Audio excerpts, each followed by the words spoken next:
Okay, this I'm pretty sure is the tarot process part 19. And I want to make kind of one point referring to two and maybe three cards. And somebody called me a few days ago, and in the course of the conversation, the question came up, how do you learn the tarot? And it's easy to think that there's some book out there that gives you all the answers. But I think I want to say, pay attention to everything that comes to you and pay attention to everything that you come across. And remember the tarot. And you'll discover that you learn a lot just by paying attention. And you also write your own book. And that's one of the things that is probably important. I don't know if you already started this, but if you haven't already started, start writing your own tarot book. And you'll learn an awful lot. Because the thing is, if you want to teach something like the tarot or teach anything, you don't need to know everything in your particular subject. You just need to know a little bit more than the students. So you're always one step ahead. And so if you're going to write a tarot book, which you should, what are you going to start with, and what are you going to include, and what are you going to leave out? Because you can't write everything. So maybe you have a section on typical questions, or you've got, maybe you start off with there are 78 cards and do something with that, or you divide it into major, minor and court cards. Why would you do that? What's the value of doing that? When you come up with the idea or the answer to the question, what's the value of studying the 22 major trumps on their own? Then you've brought to your conscious mind something that you already knew, or maybe it's something that you discovered. And then if you've got 16 court cards, 4 of each suit, why do we have 4 court cards? What's the significance of that? Is there any significance? Maybe it's just random, it doesn't really matter. So by you thinking, what would I include and what would I want to say about a particular card or a particular combination of cards, you're teaching yourself and learning. So that wasn't really what I was going to talk about. I wanted to talk about the Magician because, and Temperance, because, and show you how you can come up with understanding, not so much meanings, but more so that you understand what the card is about, and then you can apply your general kind of understanding in a particular question or as an answer to a particular question. So there is an expression in English, or somebody once said, today's magic is tomorrow's science, right? So go back to, I don't know when the telephone was invented. Now we've got FaceTime on iOS, and we've got the equivalent on Android, where you can actually look at somebody thousands of miles away and see what they look like and hear what they're saying, right? So that kind of is magic. But like, if go back to 1850, that would have been magic. But when you know the technology and you've got the whatever it is you need to create a cell phone or a network, then it's just science. So if the magician, and remember Vinny, right? So you come up with an idea, but you don't make yourself try and remember everything, because most of the time you're not going to use this in an answer to a question. But you trust yourself that if you're meant to talk about this magic being, today's magic being tomorrow's science, then it'll come back to you. You remember it during the reading. So today's magic is tomorrow's science. If the magician comes, and there is a card called the Magician, magic, right?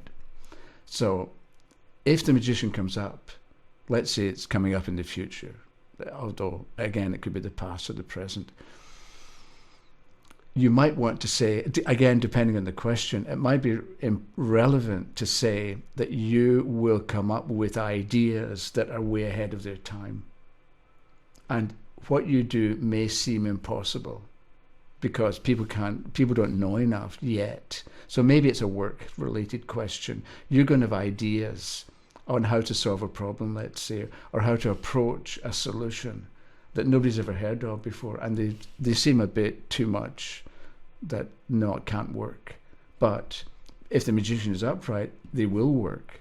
So today's magic is tomorrow's science. There is a method. There will be a method that somebody will discover later, and it'll turn out that you were right all along, perhaps. I mean, depending on the question. So that's something to consider, that to understand that if the magician is reversed, then you've got these weird ideas, but they're just weird. They're not weird because they're right and ahead of their time. So you take the idea of magic and science being kind of not so much opposite, but how science is a later version of magic, maybe. And maybe science needs to catch up with magic.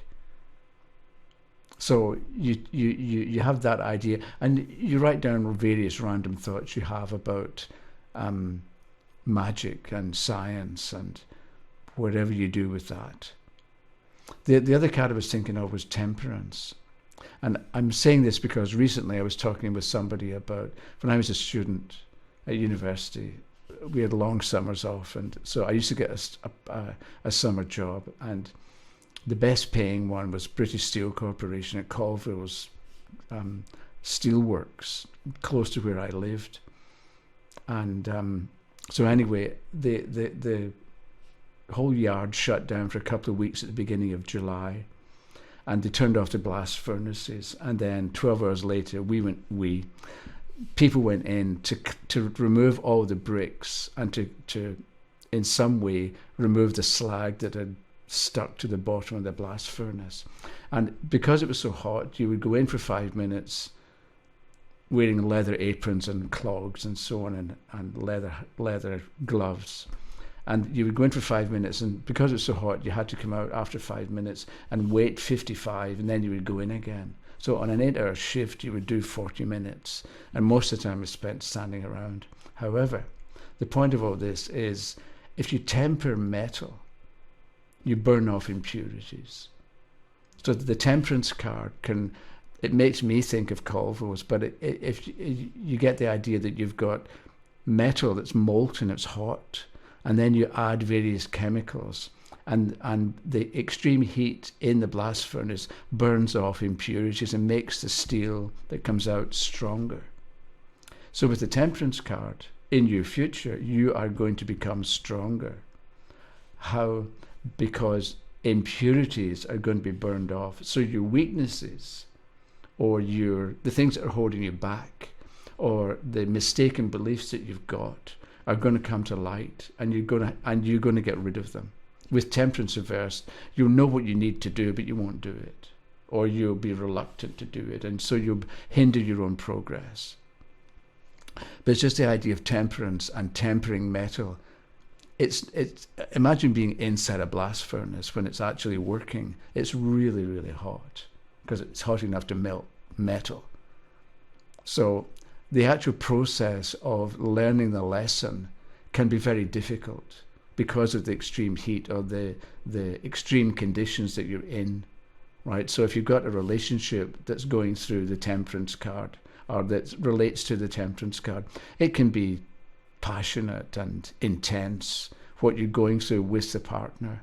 But ultimately, if you can stay with it and learn the lessons that are coming up, then you're that much stronger. So if becoming strong is your goal, then the temperance card means you'll reach your goal and you'll become strong. If your goal is to become strong and the temperance card is upside down, then you need to look again or think again about how you're going to become strong, or the price you're going to have to pay. Because sometimes maybe that idea of what's it going to cost you to become strong? Because sometimes it's easy, but with the temperance card, You're inside a blast furnace and it's hot.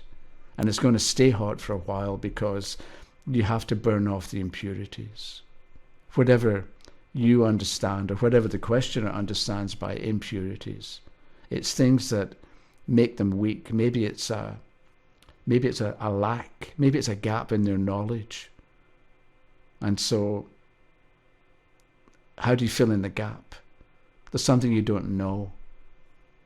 But again, think about what can make somebody weak. I don't mean weak. Maybe what can get in the way of them becoming strong.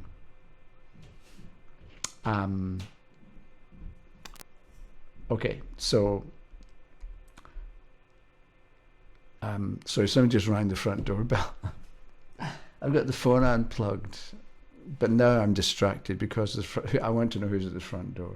So, okay, let me leave you at this point, and I'll go and see who is at the front door, and then I'll be back in a couple of days with part 20, and it'll be the 8th card in a Celtic cross. Okay, bye-bye.